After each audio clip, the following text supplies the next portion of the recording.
Good morning, everyone. Under the final title on discussion on postmodernism,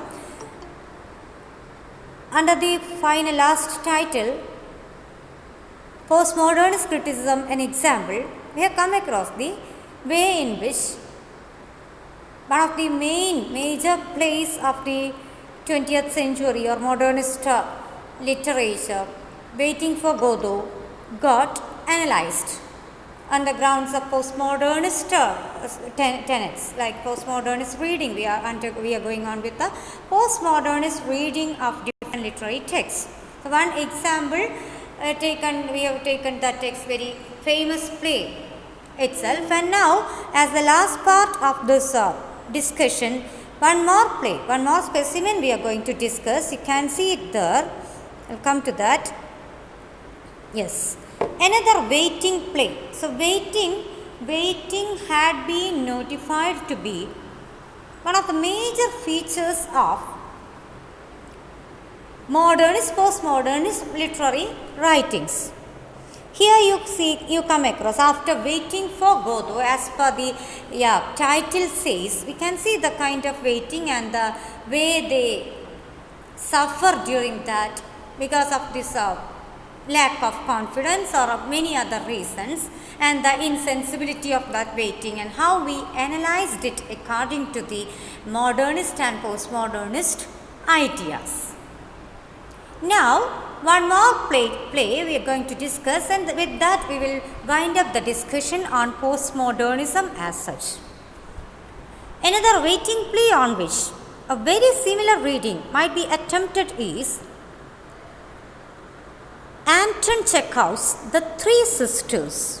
See the title of the play that we are going to analyze, The Three Sisters, in which the sisters of the title are Agla, Masha and Irina. Three of them. Please note down their names. Their titular characters are stranded in lives of bourgeois respectability in northern Russia, 23 hours by train from the next town of any size. See, Vladimir and Istragan are waiting in a static way. If to say they are not traveling from there, they stand there, they wait there. Here we see another kind of waiting. We come across another kind of waiting with the three sisters, Agla, Masha and Irina, who are actually not static. They are not standing, but they are traveling. But that traveling also is a kind of waiting or in search of something. You know how postmodernism is about it's about going in search of something, moving and moving. You are not static somewhere. You are not staying somewhere. You are not happy. You are not sticking to something, but in search of something new. So what do? These three sisters, they are stranded in lives of bourgeois respectability. Later you will learn about this angry young man or the dilemma of that modern individual, where you are somewhere you are educated, even financial settlement is there.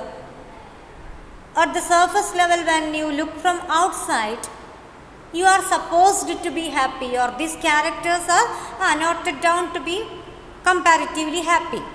If you compare them with the people who do not have anything to eat or wear,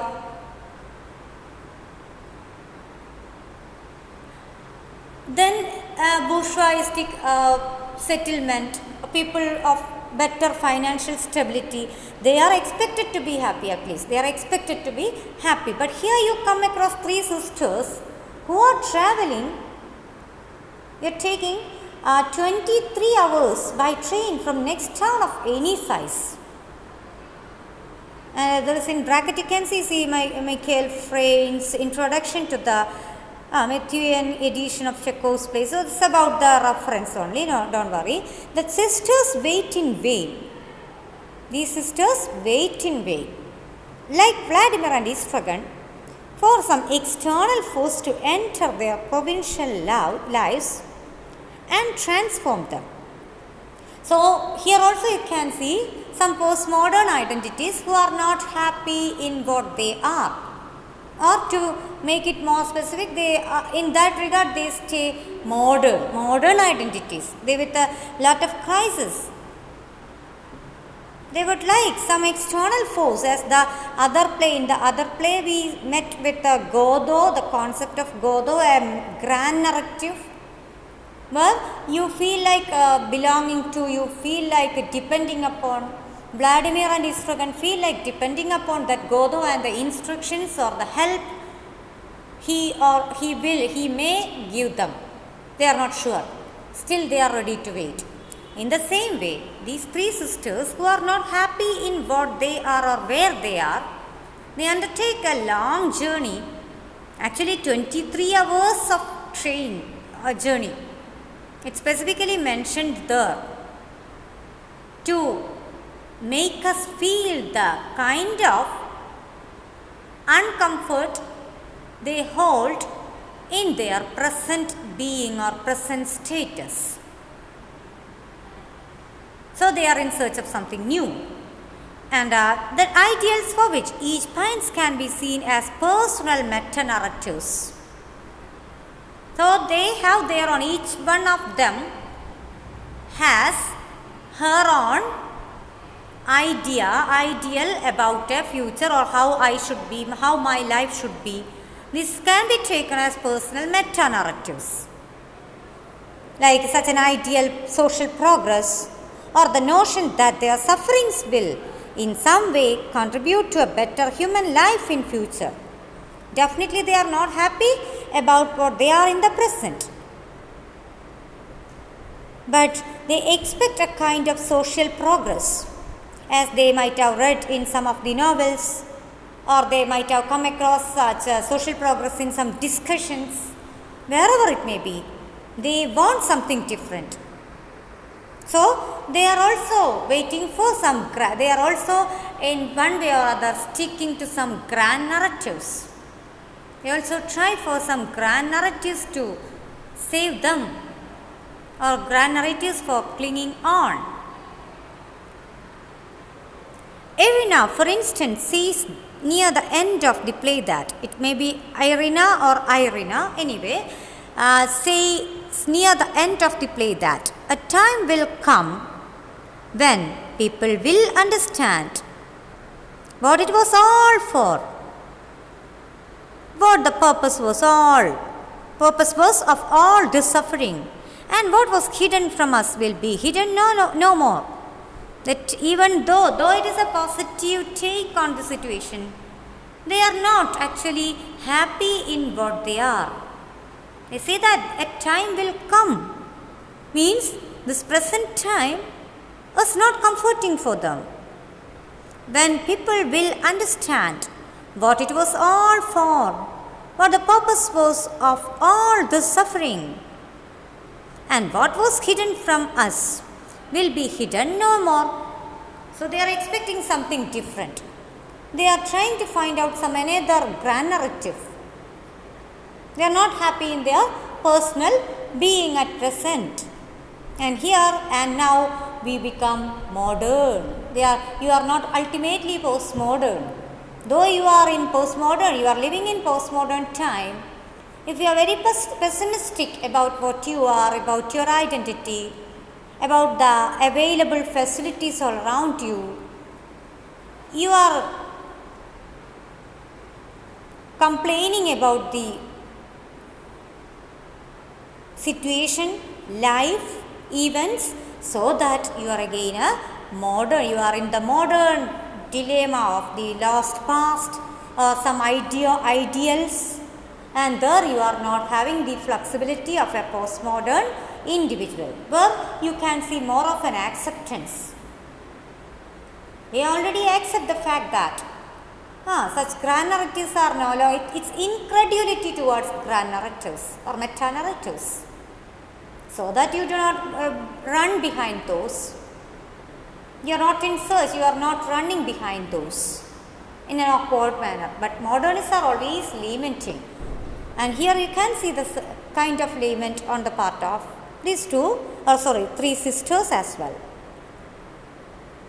For the sisters too, the actually self-sufficient reality of their condition is provided by the language games they play endlessly. The actually self-sufficient reality of their condition is provided by the language games they play endlessly. Everything is a game, language game. You're using a language and it's almost like you're playing a game which has a rule of its own.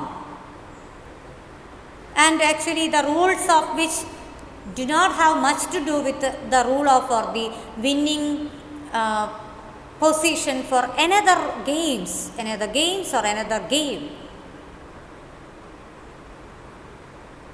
So yeah, all of us are involved in such language games. It's very important, it's one of the important concepts in postmodernism, this language game. And they are playing this language game endlessly. Why? Yeah, they are trying to console themselves for what they are doing. They know for sure after shifting or after undertaking such a hard journey, long journey for hours, continuously they are traveling 23 hours of train journey. Not really comforting an idea. But in between they are not happy about what they are doing. They are stuck in where they are. Still, at times at least they want to console themselves and they use this language game, very language game, for this consoling themselves. And the image of the capital city of Moscow connected with Russia. You see, this is placed in the context of Russia. A glittering amalgam of memory and desire. Another main concept, memory and desire. You are lamenting for the past. So it's about a memory and you are desiring for that. Nowadays we talk about living in the present and the practicality of that. You try to think and analyze as part of stop and think section here when you discuss this memory and desire, which constitutes for them a kind of hyper-reality or simulacrum. Again, you know how sign representing a reality in the postmodern time is losing its authenticity. That's how we discussed, and that's why we discussed hyperreality, simulacrum, simulation, the four stages of the evolving of the sign and the lacking of its authenticity, how it lacks its authenticity step by step. In the past, sign used to represent something. Here it's about if you talk about a city, people are shifting from one place to another in view of something better. There also you come across such simulacrum. The fourth stage of hyper-reality where you think that you get a representation somewhere in literary writings. Somewhere you come across Moscow being very good or some other city being very good. And we talk about that to be a greenery on the next side. Akkara pacha. So that these people are trying to shift in view of such a better life. Why do they do that? Here and where they are not happy with. So they would like to shift to some another nation, another country. But that doesn't assure them. It's that kind of an ideas about such a different situation, different or positive situation to be with them after this shift. It's part of their grand narrative. It's part of their grand narrative they hold in mind. But we know for sure every city has its own grim and problematic spaces. So this is the way we end up our discussion on post-modernism. Thank you so much.